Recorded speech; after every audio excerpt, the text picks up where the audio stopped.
to बच्चों, let's read the question. The question says if the cell A with OP 10 bars and TP 4 bars is connected to cells B, C and D having OP and TP respectively 4 and 4, 10 and 5 and 7 and 3 bars, the flow of water will be dash. तो basically बच्चों यहाँ पे question में हमें दिया क्या हुआ है, हमें जो है ओपी दिया हुआ है और हमें दिया हुआ है टीपी। अब यहाँ पे ये सब दिया हुआ है और बेसिकली हमें बताना क्या है, फ्लो ऑफ वाटर बताना है।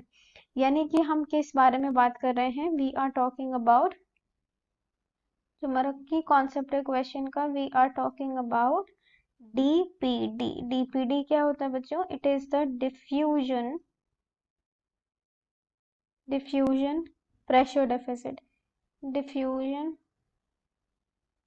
प्रेशर डेफिसिट की बात हो रही है यहाँ पे, ठीक है। अब इसको हम समझ लेते हैं। ये बेसिकली रिप्रेजेंट क्या करता है, ये रिप्रेजेंट करता है अब्जॉर्बिंग कैपेसिटी, ये रिप्रेजेंट करता है absorbing capacity of the cell,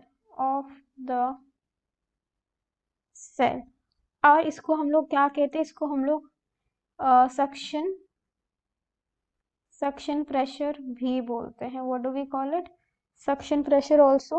and it is the difference between osmotic pressure and total pressure. And जो डीपीडी होता है ना, what is the formula for DPD, DPD is equal to OP minus TP, ठीक है बच्चों। और जब DPD 0 होता है ना, तब कोई भी मूवमेंट नहीं होगा पानी का। सो हम लोग देख लेते हैं सारे सेल्स का ना, डीपीटी और एपी, हम लोग डीपीडी निकालते हैं, ओपी और टीपी तो हमें दिया ही हुआ है। सो सबसे पहले हम लोग क्या करते हैं, जो हमारा सेल ए है उसका निकालते हैं। सेल ए में देखो हमें क्या देखने को मिल रहा है बच्चों, सेल ए में हमारा जो डीपीडी होगा वो क्या होगा, 10 माइनस 4 होगा, तो हो गया 6 बार। देन हम देख रहे हैं सेल नंबर बी में डीपीडी कितना हो जाएगा बच्चों, DPD is equal to 4 minus 4, हमने बात करी थी राइट, तो ये हो जाएगा 0 बार। फिर हमने देखा जो सेल सी है उसमें जो डीपीडी है वो कितना हो जाएगा बच्चों, it will be 10 minus 5, it will be 5 bar. And जो डी सेल है उसमें जो डीपीडी है वो क्या हो जाएगा, it will be 7 minus 3 which is equal to 4 bar. और हमें एक चीज पता होनी चाहिए बच्चों कि जब डीपीडी 0 होता है तो कोई मूवमेंट नहीं होता, एंड जो मूवमेंट होता है ना तो हम लोग क्या देखते हैं, मूवमेंट हमेशा लोअर टू हायर डीपीडी होता है। वाटर हमेशा मूव करता है from lower to higher DPD, ठीक है। अब सबसे ज्यादा कम डीपीडी किसका है, सबसे ज्यादा कम डीपीडी है डी का, क्योंकि वो 0 है, तो बी से मूवमेंट होगा। और सबसे हायर किसका है, ए का है, तो ए की तरफ मूवमेंट होगा। एंड देन क्या मूवमेंट होगा बच्चों, then the movement is going to be C and D, ठीक है।